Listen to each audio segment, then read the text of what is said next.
Hey crew, welcome to this chat with my good friend Steve Fogg. Steve Fogg is a guru in the online space. He leads the communication team and also heads up the online campus. He's the online campus pastor at Crossway Church in Melbourne, Australia, one of Australia's great churches. He also has a consulting coaching ministry business that he runs for churches, for nonprofits, for anybody, actually. It's stevefogg.com. We'll put a link in the description below. You can check out Steve. I recommend Steve to anybody who wants to get involved with the online world. And Steve, great to have you here with us on the channel. Well, you're very generous, John. Thank you. Good to be here with you. Thanks for that kind Awesome. introduction. My pleasure. My pleasure. We've been friends for years. You have helped me out in so many different ways over the years. You're my go-to guy whenever I find that Meta doesn't like me anymore, has fallen out of love with John. You're my go-to guy, which we've done a few times over the years. But I noticed on the socials that you're at the Modern Church Leader Conference in Dallas, Texas, and I saw you posting about it. I thought, oh, this looks good. Our good friends at Tively sponsoring that. Shout out to Tively. Maybe Tively want to sponsor my YouTube channel. Anyway, Dean, give us a look. There you go. Here we go. And I thought it'd be great to have a chat for everyone on my channel, just the sort of takeaways, the things that really popped for you at the conference, a bit of yarn about that. So give us your top 2 or 3 takeaways from that, what would have been, I imagine, a fabulous conference. Yeah, look, it was a great conference. I flew from here in Melbourne directly over there, so it's a good flight over there. And it's now direct over there, which is a little bit more helpful for a weary person like me. So I left on Sunday at 12 o'clock, got there on Sunday at 12 o'clock. So it's a little bit of a time shift going backwards in time. And so there's so much to take away, to be honest. But I think probably the top thing that I took away, so we were in this beautiful conference center just near Dallas-Fort Worth International Airport. Outside of the crazy Mexican cab driver that sort of got me there, flying down the freeway at literally 100 miles an hour, zigzagging in and out of traffic. I wasn't late. I wasn't telling him to go fast. But the biggest thing, which surprised me, to be honest, John, I wasn't expecting to go to a conference like this to learn a lot. I was going there to speak around online ministry and how to reach the community. So I was kind of going probably with more of a speaker's mindset rather than a receiver's mindset. And I met quite a few people who are really pushing into the AI space for churches and more broadly. And really the top takeaway that I came back to Australia with wasn't necessarily a specific product, although that we can talk about some of those, which really are going to impact the church space. Really, the big shift that I saw, which was helpful for me, was how AI as a concept is going to radically impact culture and society in the West generally. So at the moment, we're in kind of the first year of AI going public, and you might have heard of ChatGPT, or you might have heard of the generative AI concept, where AI kind of comes alongside you as like an assistant to help you create content of different types.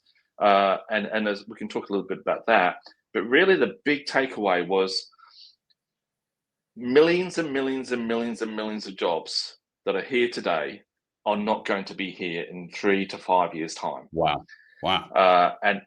So there's this tsunami of change coming across every industry segment, and it will impact the church. Obviously, pastorally, it will impact the church, where AI is just going to sweep across and change society and culture.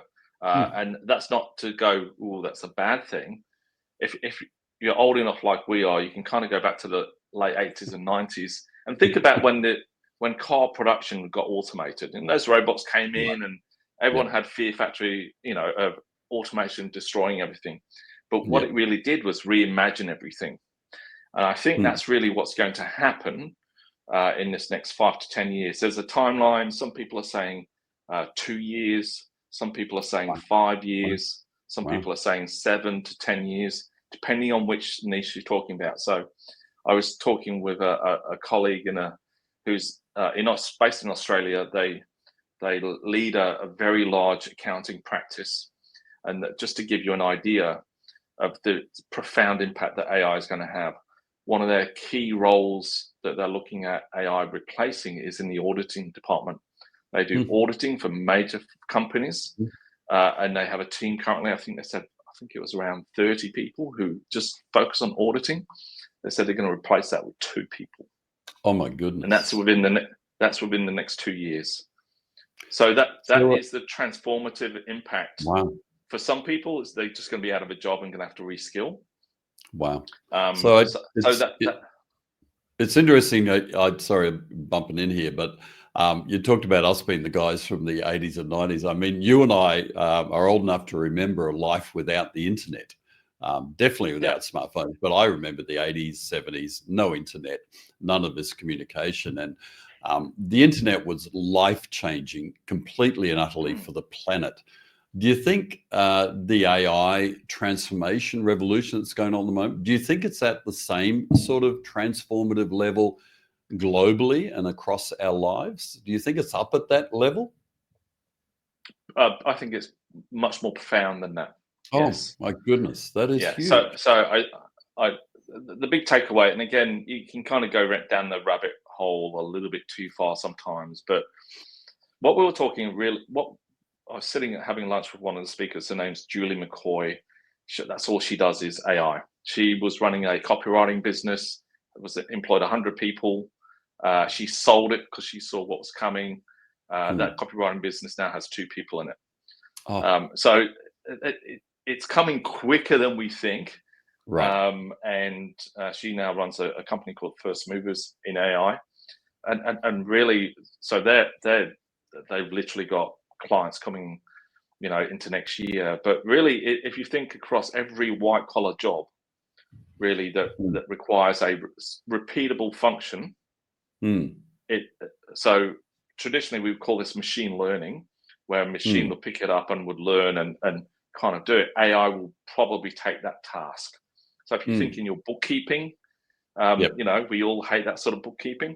But at the moment, I take a photo of my receipt and then the bookkeeper goes and does some stuff. Outsource all that stuff. So there's going to be a lot of transformative stuff that's just going to disappear in terms of that human handling the process. Wow. And that's really the big change.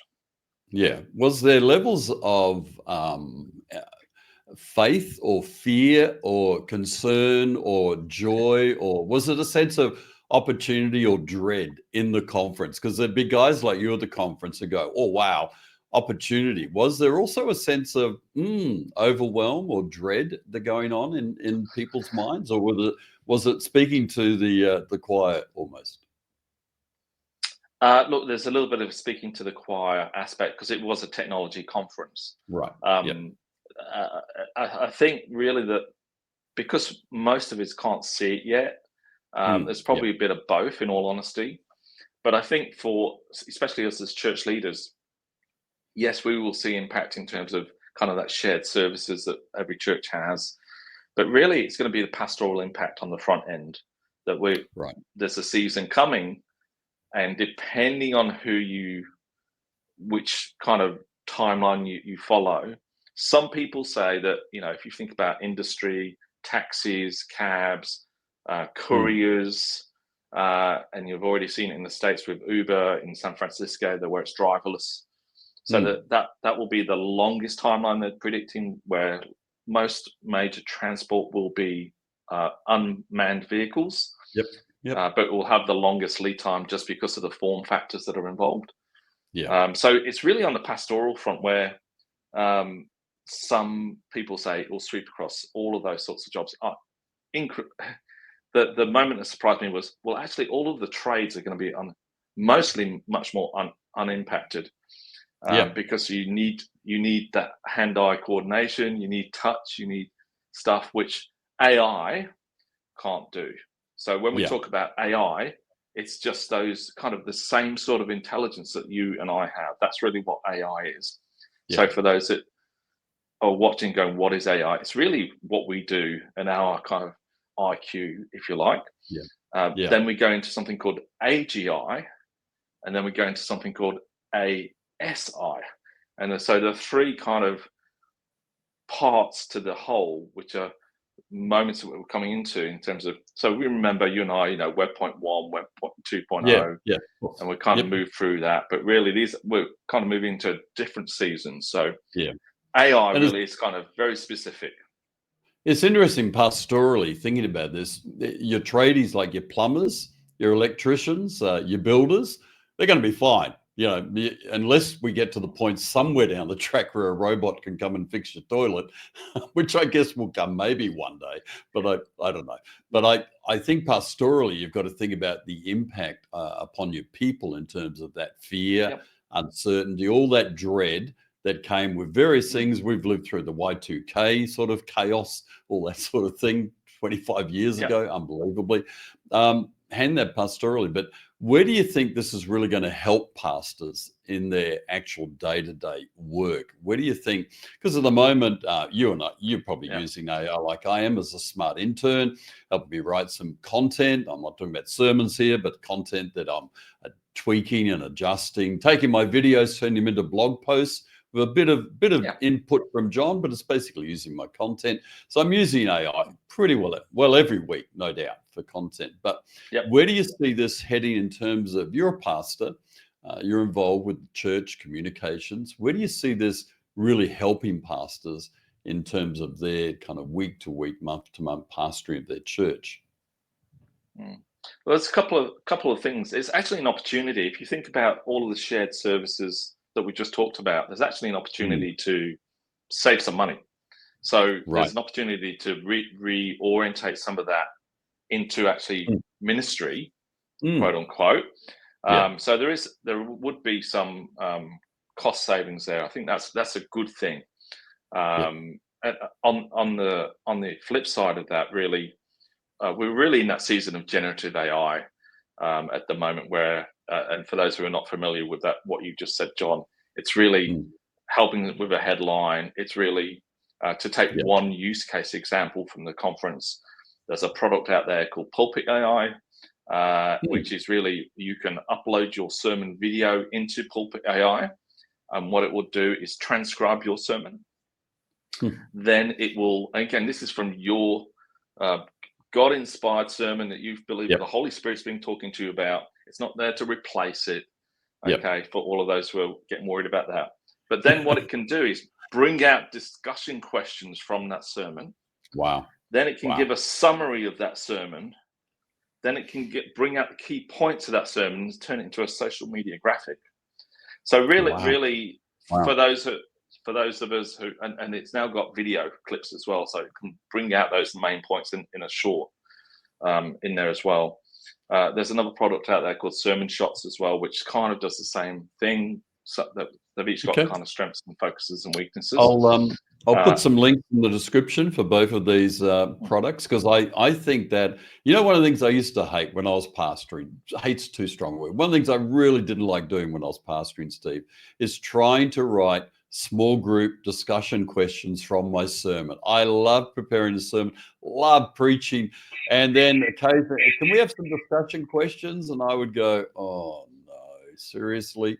Pulpit AI, and I've played with it a little bit, solves that issue. I think every pastor watching this is going, I need this thing, because it's the last thing I feel like doing after preaching or after preparing a sermon. So I think that sort of tool, to me, that's brilliant. And the fact you can create social media clips or little summaries, you can send out, or maybe even drop the video into Notebook LM and get the young couple on there chatting. If you haven't used Notebook LM, I'll put a link in the description. You can play with that. That is bizarre. That sort of one. I love it. I think it is. I think it's good use. It's that small church where there's, you've got full-time staff and part-time staff, where really, again, it's the problems these tools solve are really to free up your time for ministry. It's not to say that writing and discussion questions isn't ministry, but if that, you don't want to spend all of Monday doing that, then it frees you up. Also on the content side, for those of you who do social media for your churches, that hamster wheel just never stops, and most churches don't have a social media person, so it's usually some back office person that's just got a heart for it. You're just saving all this ton of time, and literally it does it in seconds. Like literally both sermon shots and pulpit II. There's a third product that I've seen called church.tech, which I haven't actually used, but those are the three main products that I've seen that are out there. And one interesting product that I did see, John, which was a little bit left of center, where most church websites have a sermons area, right? Yeah. On the sermons area, it kind of becomes a dusty library. Let's face it. It kind of, we pull that book out once a year, and then we might watch it again, or you might see one view after 6 months. This AI product I saw, which lives in your website, so it's embedded in your website, and it was quite interesting. It was more for your church community than church staff, but it was really like if you remember back in the very early days of search engines, Ask Jeeves. It was a search engine where you could ask questions. This is kind of like that, but for your sermons. And basically what it did, if you say, hey, I want some tips on parenting, it would go through all of your sermons, and then it would give you some tips on parenting. Oh my goodness. So it's very specific to your content. And I met the developers of this product. They're two young 18-year-old kids who are just giving this a go. So it was really interesting. Again, a different use case, but I thought it was a good application of something that just really sits there. For the most part. Yeah. I'll put links to all these products into the description below. If you're loving this video, please like it. In fact, share it with another pastor or with your pastor. Share it with them, because I think this really helps in terms of lowering that fear and uncertainty and dread. And if you're not a subscriber, Steve, you'd have to ask, why wouldn't people subscribe to the Grow a Healthy Church YouTube channel? Come on, hit that subscribe button. It'll be just about there. Absolutely. Hit that button. Steve, let's finish up with that sense that some church leaders will be watching this and feeling that sense of, oh my goodness, I'm not geeky like John is. I'm not a tech guru, a social media guru like Steve. I'm feeling a bit overwhelmed. What advice would you give them to at least start some journey and lay that fear down, lay that dread down, and kind of go, you know what? It's a bit like when the internet first hit, everyone was like, oh, whoa, what's this going to do? Y2K, it's going to wreck us. The robots are coming. What would you say to pastors who are feeling a bit of that overwhelm? Well, the robots are coming, but it's not going to be as bad as you think. The robots are coming, but it's going to be the slowest transition. So you would have seen the videos of robots kind of stumbling around and all that sort of stuff. But until we have a concept called AGI, really and that we have a form factor of robots really nailed down, they're going to be so expensive, no one can afford them. So don't worry, you're not going to lose your job, pastors. I actually think, as I see the future, there'll be two divides. One which will be people that fully embrace what's coming, and there'll be those that completely reject it. And I think in that middle there's actually an opportunity for the gospel, and the opportunity is presence, and the opportunity is embodiment and people and organicness. And I'm seeing it already with young adults, where they're actually rejecting some forms of AI, that there's something that they want in that person-to-person contact. And I think that's really the big opportunities for pastors, as there's going to be great societal change in terms of employment and how we do stuff. Who thought about online shopping, before 5 years ago, and the fact that you got those little Amazon boxes at your front door, no one really thought about that, right? Except my wife, who was scrolling late at night and purchasing them all. But that's really, there's nothing to fear. I think there's an opportunity for the gospel in that profound change. We both kind of have been through those changes with the internet, and it really does present opportunities. That there is obvious downsides to all change and obvious implications that we can't see. But I think the opportunities are to be a minister in that space, because AI can't replace the Holy Spirit. AI can't replace the work on the cross that Jesus did for all of us. It might be able to imitate some of that and help, it might feel like that because of some of that, machine wisdom that it might bring, but it really can't replace, God is so much bigger than all of that. Yeah, totally. Steve, this has been a brilliant chat. I'm really glad that I kind of hit you up and you've made some space in what no doubt is a hugely busy time of the year for you. Thanks so much for joining us. Make sure you check out stevefogg.com. You'll see the link below and all of these different products that we've talked about. God bless you, man.